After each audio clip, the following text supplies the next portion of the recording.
नमस्कार दोस्तों, मैं प्रशांत सिंह एक बार फिर से आपका स्वागत करता हूं आपके अपने YouTube चैनल 12 जीनियस कोचिंग पर। तो दोस्तों देखिए, जैसा कि हम लोग हर सैटरडे को लेकर के आते हैं अपनी एसटी और उसका डिस्कशन, ठीक है। तो ये स्पीड टेस्ट आपका यूपीपी और जितने यूपीपी से टाइप के या यूपी ट्रिपल एससी टाइप के एग्ज़ाम हैं उन सब के लिए इम्पॉर्टेंट है, ठीक है। और कहीं ना कहीं पिछले वर्ष के आए हुए सवाल हैं इसमें, और अगर आप इसको देखेंगे तो एसएससी, एमटीएस और सीएचएसएल के लिए भी बेनिफिशियल होगा अरिथमेटिक में, ठीक है। तो आइए दोस्तों, बगैर किसी विलम्ब के हम लोग चलते हैं अपने क्वेश्चंस पे और इनको हल करते हैं, देखते हैं कैसे हल होंगे, ठीक है। जैसे इसने कहा, सबसे पहला ए और बी एक कार्य को 72 दिनों में पूरा कर सकते हैं, उसी काम को बी और सी 120 दिनों में पूरा कर सकते हैं, ठीक है। तथा ए और सी उसे 90 दिनों में पूरा कर सकते हैं, ठीक है। तो तीनों मिलकर उस काम को कितने दिनों में करेंगे? तो देखो भाई, कुछ नहीं है, ए प्लस बी मिलकर कितने दिन में करते हैं? 72 दिन में। बी प्लस सी मिलकर के करते हैं आपके 120 दिन में, ठीक है। और सी प्लस ए मिलकर के कर रहे हैं इसको कितने दिन में? 90 डेज में, ठीक। तो आप मान लो एक काम, ऐसा काम मानो जो इन सबसे विभाजित हो जाए। तो मुझे दिख रहा है काम अगर 720 मान ले तो सबसे विभाजित हो जाएगा, तो इसकी क्षमता हो जाएगी 10 और इसकी क्षमता कितनी हो जाएगी भाई? आप कहोगे 6, और इसकी क्षमता कितनी हो जाएगी? 8, ठीक है। अब अगर इन सबको जोड़ दिया जाए तो देखेंगे जोड़ने पर ए कितनी बार जुड़ेगा भाई? 2 बार। ए बार कितनी बार है? 2 बार, ठीक है। और बी कितनी बार है आपका? बी भी 2 बार है, ठीक। ए 2 बार है, सी भी 2 बार है, ठीक। तो अगर हम इनको ऐड करेंगे तो कहेंगे 2a प्लस बी प्लस सी, यानी सब 2-2 बार जुड़ेंगे और बराबर ये कितना हो जाएगा? 8 6 14 10 24, ठीक। तो यानी ए प्लस बी और प्लस सी मिलकर के कितने दिन में करेंगे? 24/2 यानी कि 12, यानी कि तीनों की मिली हुई क्षमता 12 है और काम है 720 काम है, 12 क्षमता है, तो समय कितना लगेगा? आप कहोगे 60 दिन, ठीक है। 60 दिन उत्तर हो जाएगा। तो इस तरह से इसका थर्ड ऑप्शन करेक्ट है, ठीक है। तो देखिए दोस्तों, समझ में आ रहा होगा उम्मीद करते हैं, और जहां समझ में ना आए तो प्लीज़ आप लोग कमेंट के थ्रू बताते चलिएगा, ठीक है, क्योंकि आपके बताने से ही हम अपने आप में संशोधन कर सकेंगे, ठीक है। तो आपकी सलाह, आपका जो डिस्कशन है वो हमारे लिए बहुत इंपॉर्टेंट है, ठीक है। अब देखिए अगला सवाल कह रहा है 5 पुरुष किसी काम को 6 दिन में पूरा कर सकते हैं, जबकि 10 महिलाएं उसे 5 दिन में पूरा करते हैं। तो 5 महिलाएं और 3 पुरुष कितने दिन में करेंगे? ठीक। तो देखिए भाई, अगर 5 आदमी इसे 6 दिन में करते हैं तो एक आदमी कितने दिन में करेगा? तो आदमियों की संख्या कम होगी तो नंबर ऑफ डेज क्या होंगे? बढ़ जाएंगे। तो आप कहोगे 6 × 5 यानी 30 दिन में करेगा। इसी तरह से एक औरत, ठीक है, जबकि आपकी 10 औरतें करती हैं 5 दिन में, तो एक औरत कितने दिन में करेगी? 10 × 5 यानी 50 दिन में, ठीक है। तो अब आप मान लो एक काम जो इन दोनों से कट जाए, मान लो 150 काम था, तो इनकी क्षमता कितनी हो जाएगी? 5, और इसकी क्षमता कितनी हो जाएगी आपकी? 3, ठीक है। अब एक आदमी की क्षमता 5 है और कराना किससे है? 3 आदमियों से, तो इनकी क्षमता कितनी हो जाएगी भाई? एक आदमी की क्षमता 5 और 3 आदमी करेंगे तो 15 क्षमता हो जाएगी। इसी तरह एक महिला की क्षमता 3 है और 5 महिलाएं करेंगी तो 15 क्षमता इनकी, तो टोटल क्षमता कितनी हो जाएगी? 30। अब 150 काम है और 30 क्षमता है, तो समय कितना लगेगा? 5 दिन। तो इनका आपका आंसर हो जाएगा 5 डेज। तो इस तरह से इसका उत्तर होगा बी, ठीक है। तो उम्मीद करते हैं समझ आ रहा होगा आप लोगों को। आगे चलते हैं, इसी के तहत देखते हैं। ए एक काम को 12 दिन में और बी इसी काम को 18 दिन में समाप्त कर सकता है। वह एक साथ 2 दिन काम करते हैं, तब ए चला जाता है, शेष काम बी कितने दिनों में करोगे? ठीक है। तो देखिए, ए कह रहा है किसी काम को 12 दिन में करता है, बी किसी काम को 18 दिन में करता है, ठीक। मान ले काम 36 था तो इसकी क्षमता कितनी, 12 3 36, 18 दूनी 36। अब कह रहा है कि दोनों साथ मिलकर के काम करते हैं, तो दोनों साथ मिल जाएंगे तो क्षमता कितनी होगी, 5। 5 की क्षमता से कितने दिन काम किया भाई, 2 दिन। 2 दिन में काम कर दिया 10, ठीक। तो 36 काम था, 10 निपटा दिया, बचा कितना, 26 काम बचा, ठीक है। और इस 26 काम को बी को करना है, ठीक है। शेष काम बचा 26 और इसे करना है बी को। बी की क्षमता कितनी है दोस्तों, 2। तो समय कितना लगेगा, 13 दिन, ठीक। तो इसका आंसर क्या हो जाएगा आपका, 13 हो जाएगा, ठीक है भाई। तो देखिए आसान सवाल है, कोई ज़्यादा कठिन नहीं है। अब कह रहा है 1200 मीटर लंबे किसी पुल के दोनों ओर 2 व्यक्ति खड़े हैं, ठीक है। मान लो ये पुल है 1200 मीटर लंबा, ठीक है भाई, 1200 मीटर लंबा है और दोनों ओर ए और बी 2 व्यक्ति खड़े हैं। मान लो वह एक दूसरे की ओर क्रमशः 5 किलोमीटर प्रति घंटा, इसकी चाल 5 किलोमीटर प्रति घंटा है और इसकी चाल 10 मीटर पर सेकेंड है भाई, किलोमीटर पर आवर नहीं, ये मीटर पर सेकेंड है, ठीक है। क्या है चाल दोस्तों, मीटर पर सेकेंड है, ठीक है। तो हम लोग कर लेंगे मीटर पर सेकेंड, ठीक है। अब कह रहा है कि वह कितने समय में एक साथ मिलेंगे, तो इनको मिलने के लिए टाइम निकालना। टाइम बराबर होती है दूरी, दूरी कितनी है 1200 मीटर जो दोनों को तय करनी, किस चाल से करेंगे, 10 और 5 15, क्योंकि अपोजिट डायरेक्शन में चल रहे हैं, इसमें चालें क्या होंगी दोस्तों, जुड़ जाएंगी। तो जोड़ लिया 15, तो 15 से इसको काट दिया तो कितना बार आएगा, 15 8 120, 80 मिनट, यानी 80 मिनट में ये मिल जाएंगे, क्योंकि ये मीटर प्रति मिनट था, ठीक है, मीटर प्रति मिनट था, यानी कि जो आंसर आया वो मिनट में आएगा, ठीक है।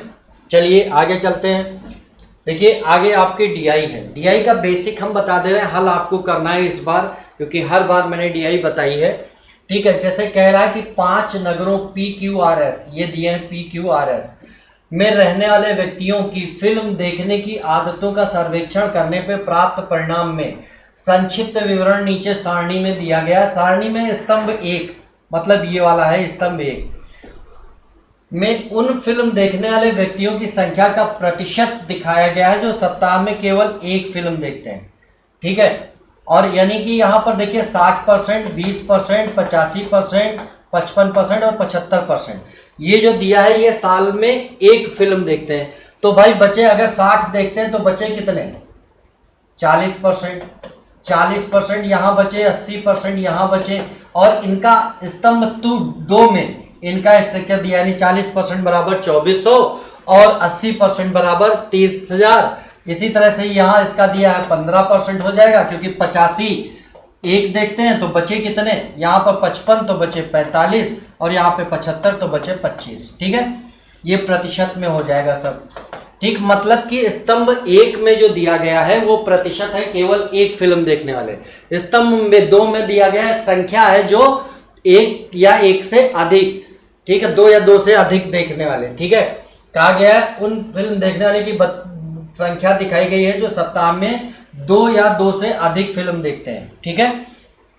तो नगर आर में फिल्म देखने वाले कितने व्यक्ति सप्ताह में केवल एक फिल्म देखते हैं, तो आप देखोगे नगर आर में एक फिल्म देखने वाले का प्रतिशत कितना है, 85। तो बचे कितने आपके 15%, 15% बराबर दिया है 24,000, ठीक है।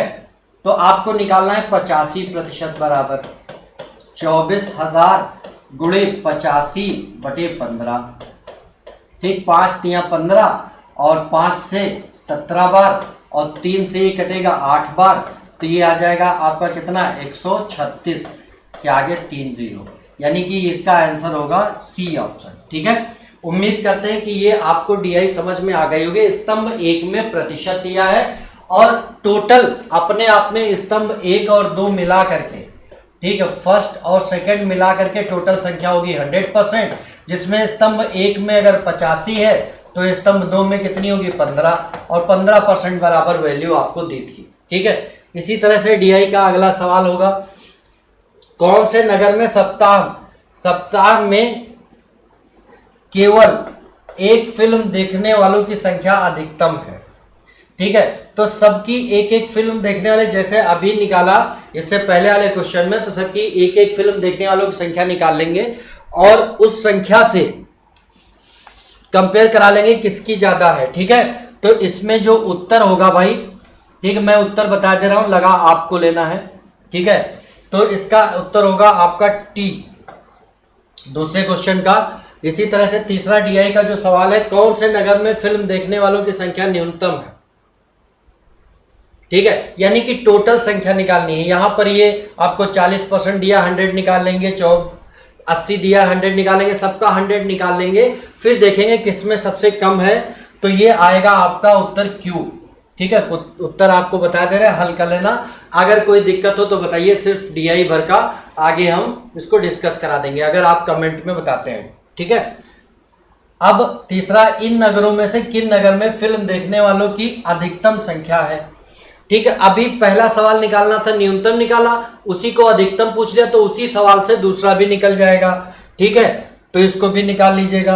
अब आगे देखते हैं, सब नगरों में मिलाकर फिल्म देखने वाले व्यक्तियों की संख्या जो सप्ताह में केवल एक फिल्म देखते हैं, मतलब इनकी सबकी संख्या निकालनी है। जैसे पहले सवाल में एक की निकाली थी, उसी तरह सबकी निकाल करके जोड़ देनी है, और इसका आंसर आपका आ जाएगा ये 45 25 00। ठीक है, चलिए आगे चलते हैं, इसके आगे के सवाल देखते हैं। ये कह रहा है इसको सरल कीजिए भाई, तो सरल करने में कुछ नहीं है, यहां पर आप करोगे 5 से इसका गुणा, 5 एक 5 4 9 हो जाएगा, 9/5, 5 ऊपर चला जाएगा, फिर 9 एक 9 और 15 24 हो जाएगा।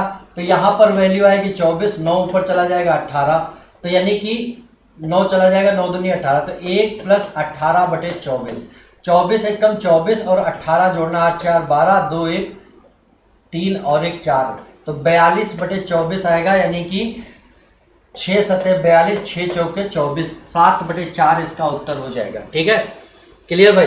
तो ये सबसे लास्ट से स्टेप बाय स्टेप करते चले गए। और भी ट्रिक है, ट्रिक्स कई बार भूल जाती है, इसलिए हमने सोचा कि उसका प्रयास ना करें। अब देखिए, यदि a और b दो धनात्मक पूर्णांक इस प्रकार है कि a की पावर b बराबर 125 है दोस्तों। ठीक है, तो अब यहां से ऐसी कौन सी संख्या होगी यहां a की जगह जिसकी पावर कर दें तो 125 हो जाए। तो 125 देखेंगे 5 का क्यूब है, यानी कि हम कह सकते हैं a बराबर 5 है और b बराबर 3 है। ठीक है, रख दो यहां पर a बराबर 5 रख दो, तो ये 5 - 3 पावर 5 + 3 और -4, तो 8 - 4 तो कितना आएगा, 8 आएगा, और यहाँ 2 की पावर 4 आ जाएगा। ये 5 3 8 - 4, 4 बचा, 2 की पावर 4 कितना होगा, 16 आपका उत्तर हो जाएगा। ठीक है, कठिन सवाल नहीं है। अब दिया है a² - b², तो आपको पता है a² - b² बराबर क्या होता है, a² - b²। इसको क्या लिख सकते हैं, a + b और a - b। ठीक है, तो आप देखोगे यहां पर a + b अगर करते तो 3 3 6 समथिंग आ जाता। ठीक है, तो 6 पॉइंट समथिंग आ जाता, और अगर माइनस करेंगे तो आएगा 0.0034। ठीक है, ये बराबर है तो 0 हो जाएगा, इसमें से ये घट जाएगा 3 4 आ जाएगा, मतलब कि नीचे a - b वाला हिस्सा दिया था ये खत्म हो जाएगा नीचे वाले से। ठीक है, a - b से, तो बचेगा क्या आपका a + b, यानी 3.4567 और प्लस 3.4533, इनको जोड़ लेना, 7 3 10, 6 3 9 1 10, 5 5 10 और 1 11, 4 4 8 और 1 9 और 3 3 6, तो 6.91 आपका उत्तर हो जाएगा। एल्जेब्रिक फार्मूले पे पूरा बेस्ड सवाल था। ठीक है, नीचे दिया था a - b और ऊपर दिया था a + b into a - b, तो a - b से a - b कैंसिल हो गया, बचा a + b। ठीक है भाई, अगला सवाल देखते हैं। ये दिया है, इसमें से इसको से ये कितना अधिक है, यानी 5.7 - 2√5, 5√7 - 2√5। ठीक है, ये कह रहा है ये अधिक है किससे, 3√7 - 4√5 से। तो इसमें से इसको घटा दो भाई, 5√7 से 3√7, तो 2√7 बचा, माइनस और घटाने पे जब ब्रैकेट ओपन करेंगे तो ये प्लस हो जाएगा। ठीक, तो -2√5 से +4√5 हो जाएगा भाई, ये ब्रैकेट हटाएंगे तो ये प्लस हो जाएगा। ठीक है, तो बचेगा प्लस का 2√5। ठीक, तो 2 कॉमन ले लो तो क्या बचा √7 प्लस √5। ठीक है, तो इसका आंसर क्या होगा 2√7 प्लस √5। ये आपका सी ऑप्शन हो गया। चलिए भाई अगले सवाल पे चलते हैं।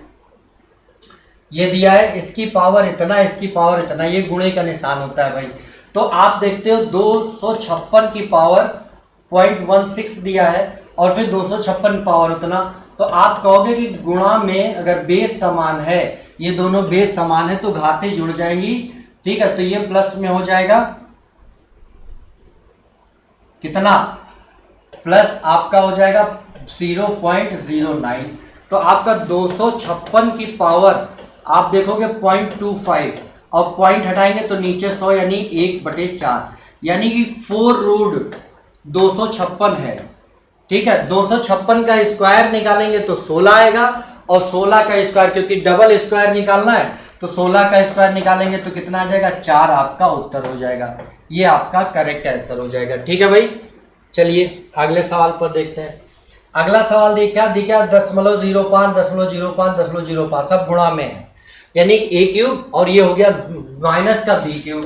तो a cube minus b cube क्या होता है भाई, a square plus b square. ठीक है, प्लस 2ab और एक ब्रैकेट में a माइनस b होता है। ठीक है, और अपॉन में दिया है a स्क्वायर और प्लस b स्क्वायर और प्लस 2ab ये दिया है, sorry minus 2ab plus 2ab ये दिया है। ठीक है, तो अब आपका क्या करना है, ये दिया है a square plus b square plus 2ab दिया है। ठीक है, तो ये इससे कैंसिल हो जाएगा, बचेगा क्या a माइनस b यानी 0.05 माइनस 0.04। ठीक, तो क्या बचेगा 0.01। ये आपका उत्तर हो जाएगा। ठीक है भाई, उम्मीद करते हैं आप लोगों को समझ आ रहा होगा, बहुत आसान आसान सवाल हैं। ठीक है, यदि दिया है √x भागे √144 441 बराबर दिया है 0.02, तो आप कहोगे भाई √x बटे इसका रूट निकालो तो क्या आ जाएगा 21, क्या हो जाएगा भाई 21 हो जाएगा, बराबर दिया 0.02। तो √x बराबर क्या होगा 0.02 गुणे 21, 21 दूनी 42 यानी कि 0.42 आएगा। ठीक है, अब अगर x बराबर निकालेंगे रूट हटाएंगे तो इधर 0.42 का स्क्वायर हो जाएगा, इसका स्क्वायर होता है 1764 और 2 2 4 के बाद दशमलव लग जाएगा। ठीक है, तो आपका उत्तर ये हो जाएगा। ठीक है, यहाँ पर ठीक है 2 के बाद था 2 और 2 स्क्वायर किया तो 4 के बाद आ जाएगा, तो आपका उत्तर ये हो जाएगा। ठीक है भाई, तो देखते हैं अगला सवाल क्या होना चाहिए आपका।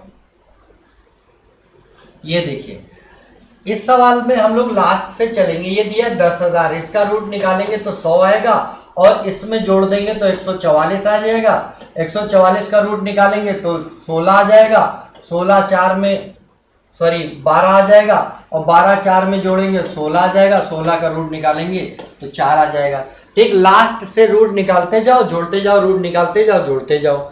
ठीक है, अगला सवाल देखते हैं। यदि इतने की पावर इतना बराबर इतना 3 की पावर x प्लस 8 बराबर दिया है 27 की पावर 2x प्लस 1। ठीक, तो अब देखिए इस तरह से दिया है और x की वैल्यू अगर निकालनी है तो दोनों साइड बेस बराबर कर लो। ठीक, बेस जितनी पावर में तो 3 पावर x प्लस 8 अगर लिखा है तो इसको 3 की power 3 whole power 2x plus 1 लिख लेते हैं। ठीक है, तो 3 पावर x प्लस 8 बराबर 3 की पावर 3 दूनी 6x प्लस 3। ठीक है, अब बेस बराबर है यानी कि घाते भी बराबर, जैसे लिखा है a की पावर x बराबर a की पावर y, तो आपको मानना पड़ेगा x बराबर y। ठीक है, तो मान लेते हैं x प्लस 8 बराबर 6x प्लस 3, x को एक साइड इसको इधर और उसको इधर ले आएंगे तो आपका 5x बराबर 5 बचेगा तो x बराबर 5/5 यानी वैल्यू हो जाएगी 1। तो आपका जो आंसर होगा इस तरह से D option is the correct. ठीक है, अगले क्वेश्चन पर आते हैं। भाई स्क्रीनशॉट अगर लेना चाहते हो तो ले सकते हो ये। ठीक है, हाँ अगला क्वेश्चन थोड़ा सा जल्दी कर रहे हैं क्योंकि कम समय में ज़्यादा से ज़्यादा सवाल हो जाए, और कहीं ना कहीं अगर आप एसटी अटेम्प्ट कर रहे हैं तो निश्चित तौर पर आप लोगों ने ये सब पढ़ रखा होगा, बस आपको एक रिफ्रेशमेंट चाहिए। ठीक है, एक बार रिवाइज कराना है तो वही रिवाइज करा रहे हैं। यदि किसी टैंक के 1/3 भरे होने पर 80 लीटर पानी आता है, ठीक है, तो 1/3 का मतलब क्या है? अगर टैंक की धारिता 3 थी तो भरा कितना? 1, और 1 बराबर दिया 80, तो इसका आधा भरा, आधा मतलब 1.5, इसका आधा, तो 1.5 बराबर बताना 80 × 1.5, 15 × 120, ठीक, 0 इससे खत्म, 15 × 120 लीटर पानी आ जाएगा। ठीक है, समझ में आई बात भाई? 1/3 का मतलब कि अगर टोटल धारिता 3 थी, ठीक है, तो भरा कितना है? 1 बराबर 80 दिया, इसका आधा 1/2 बराबर कितना होगा? 1.5। ठीक है, अगले दो संख्याओं का लासा इतना है तथा मासा इतना है, यदि उन संख्याओं का योग इतना हो तो उनका अंतर क्या होगा? देखिए भाई, अगर हम इनके एलसीएम को 495 को 5 से भाग लगा दें, 5 नियम 45, 5 नियम 45, तो ये HCF जो बनता है 5 HCF तब आया जब संख्या को अनुपात में बदला, और अनुपात के डिजिट नहीं पता तो x और y, तो ये आ जाता है x × y, फिर x + y आ जाएगा, यानी कि 100 को 5 से भाग लगा दो, ठीक है, तो ये आ जाएगा 20। अब आपको क्या करना है?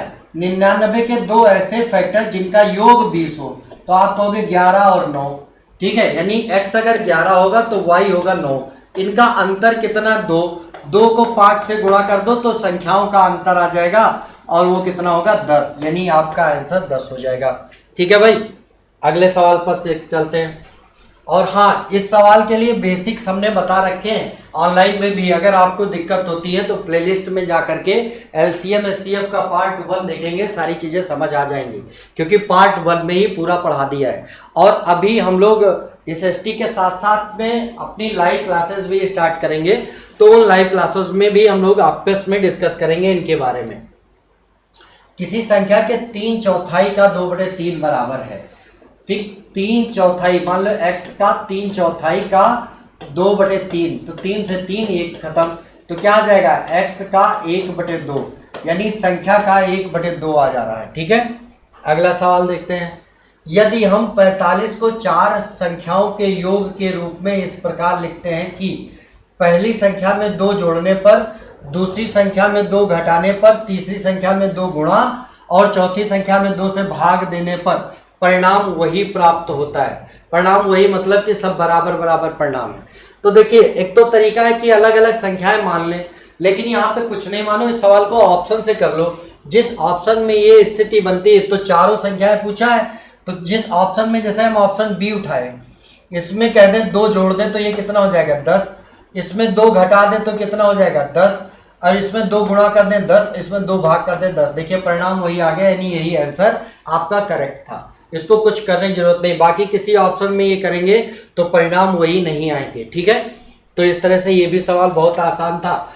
यदि किसी 3 क्रमागत विषम प्राकृत संख्याओं का औसत 147 है, 3 संख्याओं का योग दिया है 147, इसको 3 से भाग लगा दो तो औसत आ जाएगा। ठीक है, तो 3 चौके 12, 2 14, 3 नियम 27, 49, यानी कि 49 जो आया औसत। और अगर क्रमागत संख्या है, यानी कि औसत उनके बीचों बीच की संख्या होती है, तो ये बीचों बीच की संख्या थी भाई। ठीक है, तो कह रहा बीच वाली संख्या वही पूछा है। अगर इससे बड़ी और छोटी पूछता तो 49 से बड़ी एक संख्या क्या होगी? इससे छोटी 48 होगी, और उससे छोटी कितनी होगी? 47। सबसे छोटी 47 होती, और इससे बड़ी 50, और उससे बड़ी, क्योंकि विषम संख्या थी तो विषम क्रमागत लेनी है, तो इन दोनों के बीच संख्या ये हो जाएगी, और इनका योग अगर करेंगे तो 147 हो जाएगा। ठीक है भाई, तो इस तरह से ये सवाल भी हो गया। बहुत आसान सवाल है यार। इस एसटी में तो आप लोगों के पिछले वाली एसटी के समतुल्य भी आसान थी, ये भी आसान है। अगली एसटी जो आएगी वो थोड़ा सा टफ रहेगी। 1323 को किस छोटी सी छोटी संख्या से गुणा किया जाए कि यह पूर्ण घन बन जाए। ठीक है, तो पूर्ण घन बनाने के लिए आप करो इनके फैक्टर, सबसे बेहतरीन तरीका। ठीक है,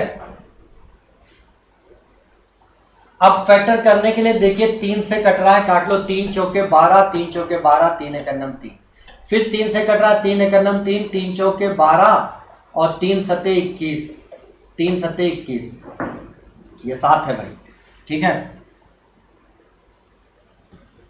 7, फिर 3 से भाग कर लो, 4 1 5, 7 5 12, 3 से कट जाएगा तो 3 चौके 12, 3 नियम 27। अब ये 7 से कर लो 7 बार, फिर 7 से कर लो 1 बार। अब देखिए अगर आपको पूर्ण घन बनाना है तो 3 संख्याओं के जोड़े बनाने होंगे। तो जोड़ा 3 का तो एक बार पूरा है और इसका नहीं पूरा, यानी कि 7 का एक जोड़ा और दे दिया जाए तो घन बन जाएगा। तो गुणा किससे करना होगा? 7 से करना होगा। ठीक है भाई, बहुत आसान सवाल था।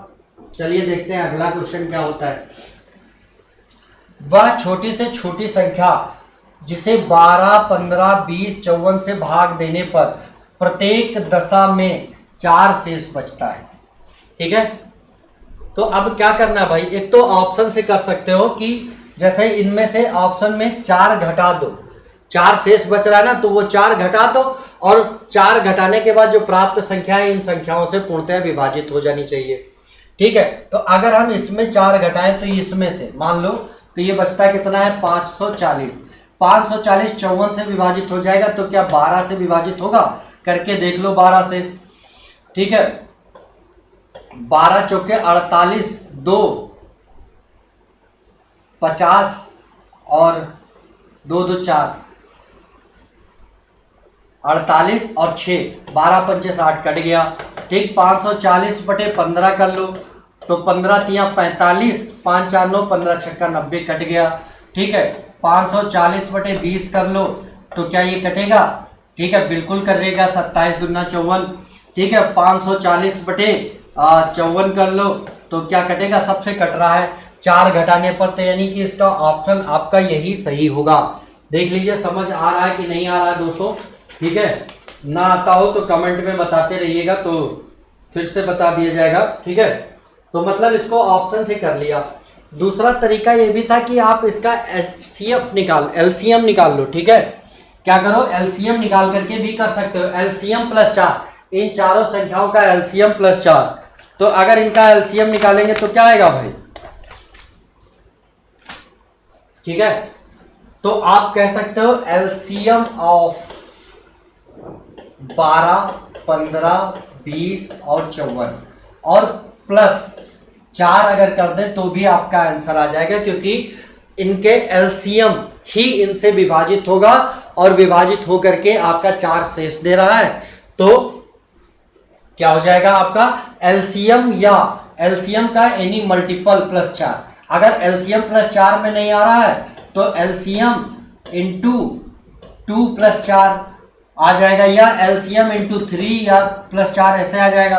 तो ये सब करने से बेहतर है कि जो ऑप्शन दिखे उसमें से 4 माइनस कर दो। 4 माइनस कर दिया तो इसका जो शेष बच रहा था वो माइनस कर दिया, इसका मतलब ये हुआ कि अब कोई शेष नहीं बच रहा है, और शेष नहीं बच रहा तो इन सबसे वो संख्याएं क्या होती हैं?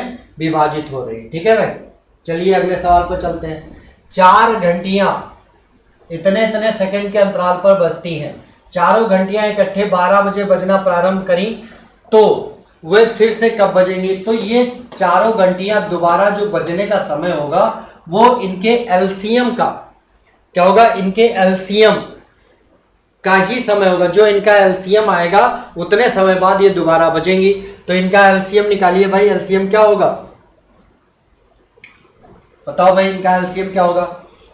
ठीक है, अगर यहां तक का देखें, ठीक है, पूरे देख लो तो दो इनका एलसीएम निकालने के लिए बेहतर तरीका है। एक तो आप चाहे इससे करना चाहते हो तो इससे कर लो। ठीक है, भाग लगाओ, 2 दूना 4, 2 तिया 6, 2 चौके 8, 2 सते 14, फिर 2 से लगाओ, 2 एकम 2, 2 तिया 3 और ये 2 बार और ये 7 बार।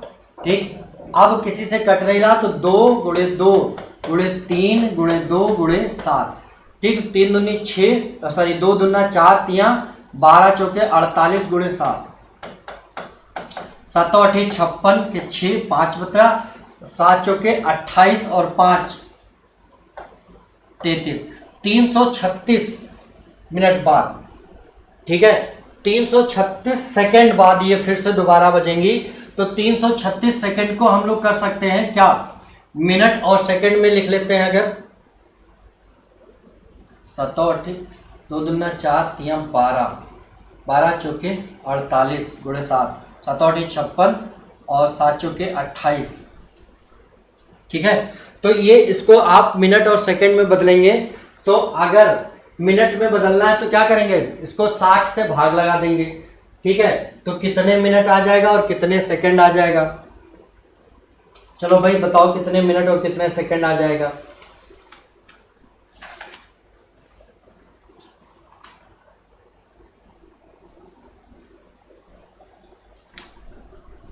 बताइए भाई। तो इसमें आ जाएगा 2 मिनट 48 सेकंड आ जाएगा।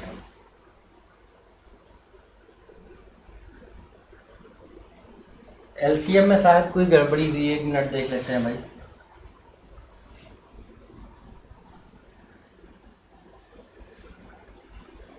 ये 14 ही था, चलो भाई 4 6 8 और 14 इनका एलसीएम निकालते हैं। 2 दूना 4, 2 3 6, 2 चौके 8, 2 7 14, फिर 2 से डिवाइड करते हैं तो 2 1 2, 2 3, 2 दूना 4।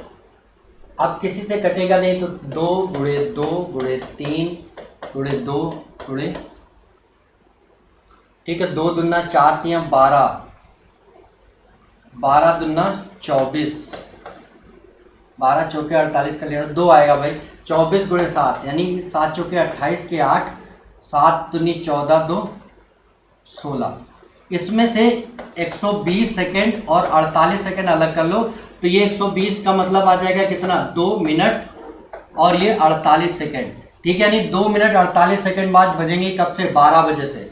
तो कितना हो जाएगा आपका, 12:02 पर, ठीक है। अगला सवाल देखते हैं। एक व्यक्ति अपनी आय का 1/4 खाने पर 1/3 भाग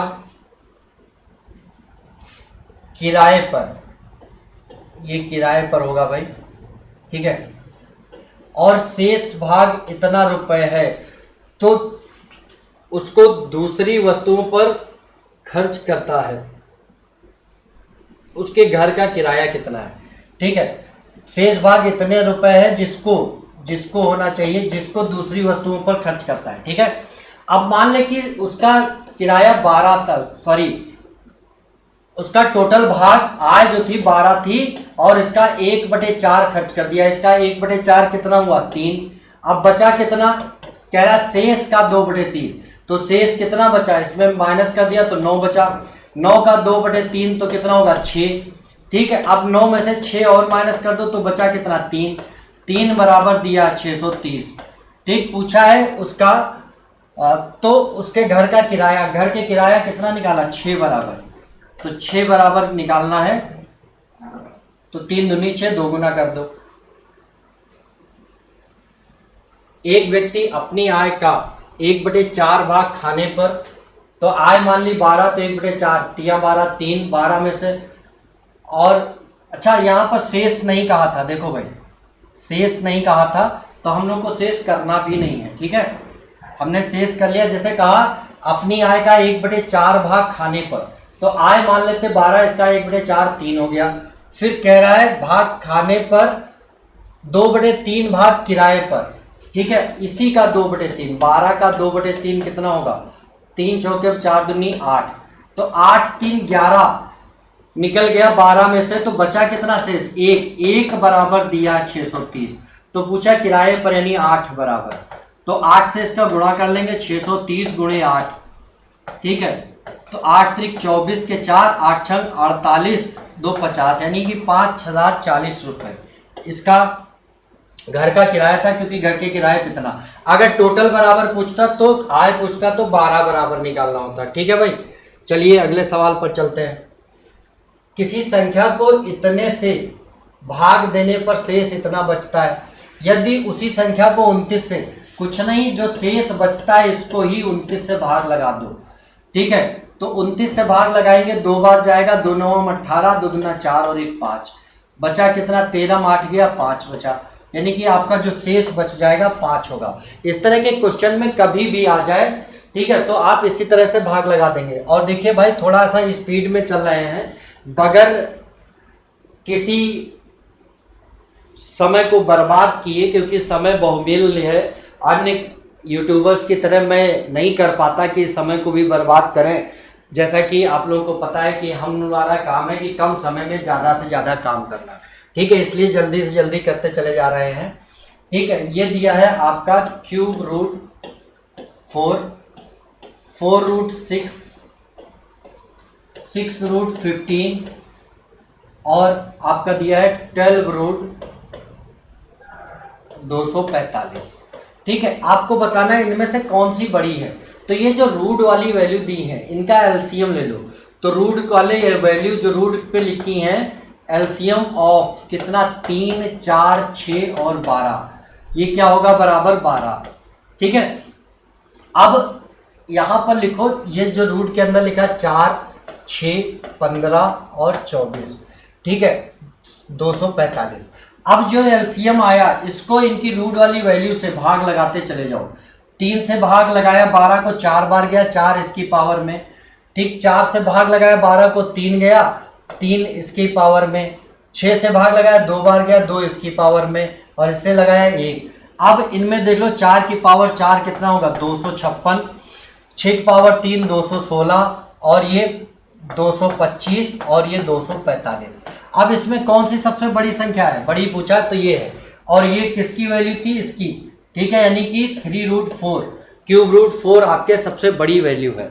बात समझ में आ गई। जो रूट वैल्यूज है, रूट के ऊपर जो वैल्यू लिखी है इनका हम लोग एलसीएम ले लेते हैं, उन्हीं से भाग लगाते जाते हैं, और जो भागफल आए उसको अंदर वाली संख्या पे लिखते जाते हैं, और फिर उसकी पावर में लिख लेते हैं, और फिर उसकी पावर खोल के देख लेते हैं, जो बड़ी वही संख्या बड़ी आएगी, जो छोटी वो संख्या छोटी आएगी। ये 5 था भाई। ठीक है, चलिए अगला सवाल देखते हैं। यदि x का 8% y के 4% के बराबर है, x का 8% बराबर y का 4%, तो इससे कट जाएगा 2 बार, तो x अनुपात y क्या होगा, 1:2 होगा। ठीक है, अब यहां से कह रहा है कि तो x का 20%, इसका 20% कितना आएगा भाई, 0.2 आएगा। अब ये 0.2 कितना प्रतिशत है y का, 2 का, तो आप कहोगे गुणे 100 कर लोगे, तो ये खत्म, इससे ये खत्म, तो यहाँ कि कितना 10%, यानी कि कह दोगे कि y के 10% के बराबर है। ठीक है भाई, बहुत आसान सवाल था, कोई इसमें वो नहीं था। अगला सवाल देखते हैं। एक विद्यार्थी ने किसी संख्या को 3/5 से गुणा करने के स्थान पर 5/3 से गुणा करने के स्थान पर 3/5 से गुणा कर दिया। तो कोई एक संख्या मान लो जिसका 5/3 करना था और 3/5 कर लिया। ठीक है, तो वो संख्या क्या मान ले हम, ऐसी कोई संख्या माने जो 3 और 5 से डिवाइड हो जाए। 15 मान ले, तो 15 का अगर ये करते तो कितना आता, 25, और 15 का 3/5 कर दिया तो आ गया कितना, 9। तो 25 से 9 हो गया, कितना कम पड़ गया, 16। कहाँ से, 25 से कितना परसेंट। ठीक, तो 25 चौके 100, 4 16 चौके 64, यानी त्रुटि का प्रतिशत कितना है, 64% की त्रुटि। मतलब 25 आना था, 9 आ गया, 16 कम हुआ कहाँ से, 25 से। ठीक, तो ये त्रुटि प्रतिशत कितना है, 64%। अगला देखते हैं। किसी संख्या के 5% और दूसरी संख्या के 4% का योग पहली संख्या के 6% और दूसरी संख्या के 8% के योग का 2/3 है। तो पहली संख्या x मान लो, दूसरी y मान लो, तो इसका कह रहा है 5% और इसका कह रहा है 4% का योग कर लो। ठीक है, फिर कह रहा है पहली संख्या का 6% और दूसरी संख्या का 8%, ये कर लो। कह रहा है ये जो है ये पहली वाला योग, पहली संख्या के 6% और दूसरी संख्या के 8% के योग का, इसका अगर हम 2/3 कर दें तो ये बराबर हो जाएगा। ठीक है, तो 3 इधर गुणा हो जाएगा, 2 उधर, तो इधर 3 गुणा हो जाएगा, तो 15% सब में कॉमन है, कैंसिल कर लो कॉमन लेकर के। ठीक है, तो 3 × 5 = 15x + 12y बराबर 12x + 16y। तो x को एक साइड ले जाओ 3x, y को इधर ले जाओ 4y। x अनुपात y क्या होगा, 4/3, यही पूछा था। तो 4:3 इनका उत्तर हो जाएगा। ठीक है भाई, चलते हैं अगले सवाल पर।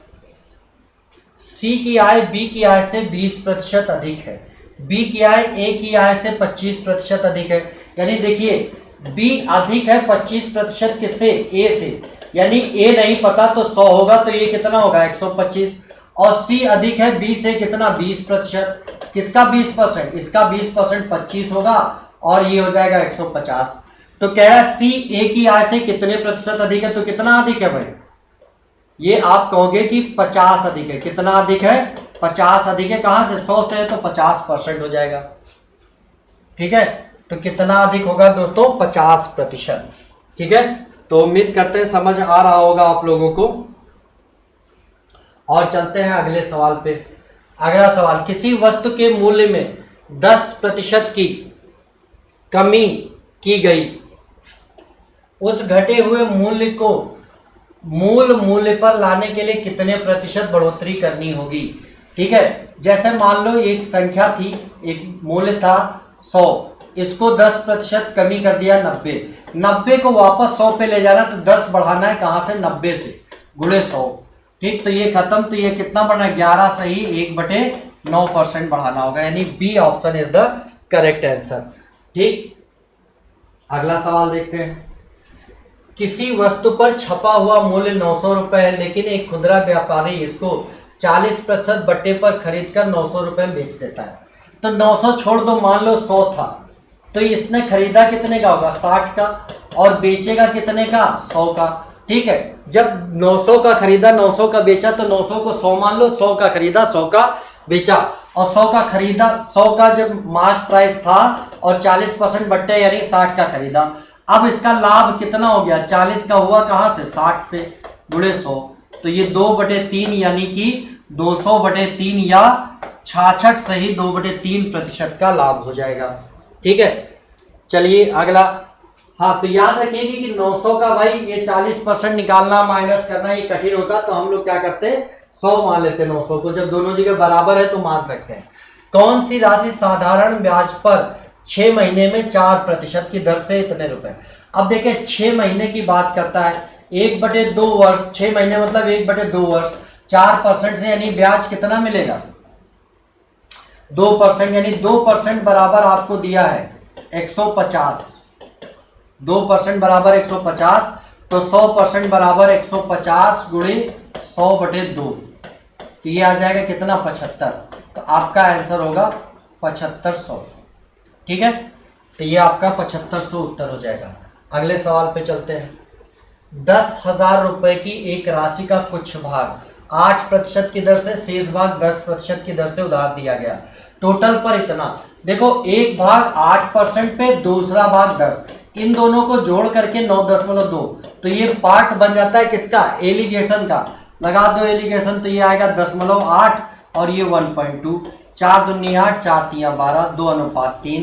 ठीक, तो 2 यानी कि ये पहला भाग अगर 2 तो दूसरा 3, दोनों मिला करके 5, 5 बराबर दिया है 10,000, तो 1 बराबर 2,000, 2 बराबर 4,000 और 3 बराबर 6,000, 4,000 और 6,000 आपको दिए गए।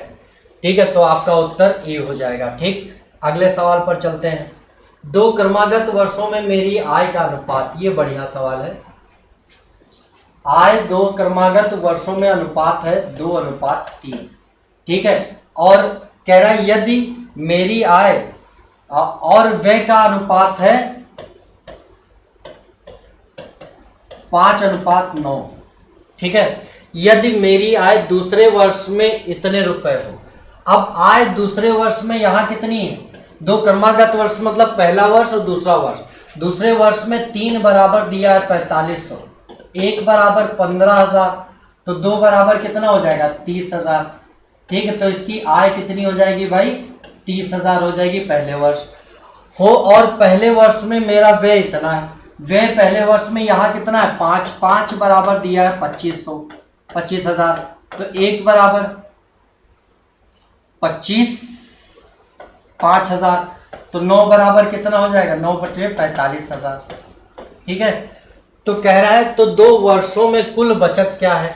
तो देखिए बचत कैसे, ये आय हो गई यहाँ की और यहाँ की, टोटल आय कितनी हो गई 75,000, 30,000 और 45,000। और टोटल व्यय कितना है 25,000 और 45,000, तो 50, 20, 70,000 ये व्यय हो गया 25 और 45 मिला करके। तो बचत कितनी, इतना कमाया इतना खर्च किया, तो 5,000 बचा लिया। ठीक है, तो answer D is correct answer.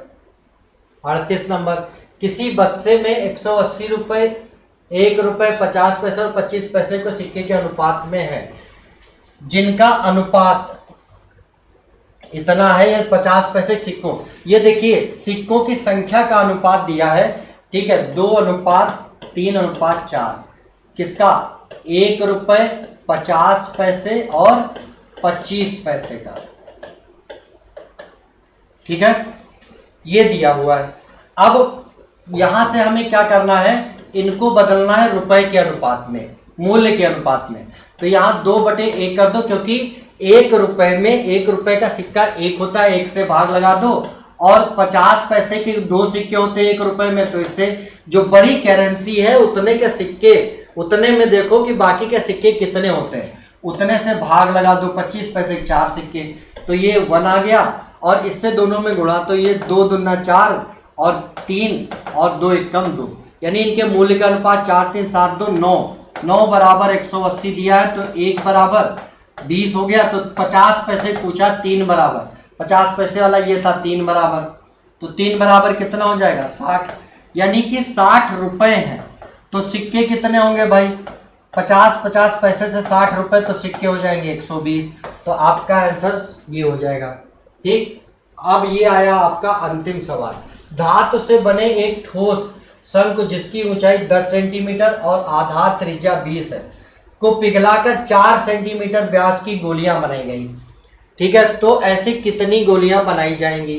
कुछ नहीं करना भाई, एक गोली का आयतन कितना होता है 4/3 पाई r क्यूब। ठीक है, 4 सेंटीमीटर व्यास है, तो त्रिज्या होगी r का क्यूब। ये हो गई एक गोली का आयतन, और कितनी गोली बनाई गई, मान लो x, सबसे गुणा कर दे तो कुल आयतन हो जाएगा। और ये आयतन होगा उस शंकु को जिसको पिघलाया गया उसके आयतन के बराबर। तो शंकु का आयतन क्या होगा 1/3 इंटू पाई r²h। तो r कितना है, ऊंचाई इसकी 10 है और त्रिज्या 20 है, तो 20 का स्क्वायर गुणे h मतलब 10। ठीक है, तो अब ये 1/3 कैंसिल, पाई से पाई कैंसिल। ठीक है, तो आप करोगे 4 गुणे 2 गुणे 2 गुणे 2 x गुणे x बराबर आपको दिया 20 गुणे 20 गुणे 10। ठीक है, तो 4 पंचे 20 हो गया, 2 दूना 4 पंचे 20 हो गया, 2 पंचे 10 हो गया, तो 5 से 25 पंजे 125, यानी कि 125 बनाए जा सकते हैं। ठीक है भाई, देखिए इस तरह से ये 40 सवाल आपके डिस्कस हो गए। कोशिश करिए कि कम से कम समय में डिस्कस किया जाए, और उम्मीद करते हैं कि इसमें हम सफल भी हुए हैं। ठीक है, बहुत ज़्यादा समय नहीं लिया है। इसी तरह से आपको इम्तहान में, क्योंकि मुझे समझाना था थोड़ा समय लगा, आपको इम्तहान में इसी तरह से स्पीडली करना है। ठीक है दोस्तों, और अगर आप लोगों को ये डिस्कशन, ये क्वेश्चन के लेवल, स्ट्रेंथ समझ आ रही हो, ठीक है, अच्छे लग रही हो, डिस्कशन अच्छा लग रहा हो, तो चैनल को सब्सक्राइब कर लेना, लाइक कर देना और शेयर भी करते रहना दोस्तों को, जिससे ज़्यादा से ज़्यादा लोग लाभान्वित हों। और अगर समझ नहीं आ रहा है, आपको लग रहा है कि मैं गुमराह कर रहा हूं या सही नहीं बताया, नहीं पढ़ाया, अच्छा नहीं पढ़ा पा रहा हूं, तो आप चैनल को डिसलाइक करके जाइएगा। ठीक है दोस्तों, चलिए तो आज यहीं तक रखते हैं, फिर मिलेंगे अगले शनिवार को। तब तक के लिए जय हिंद, जय भारत।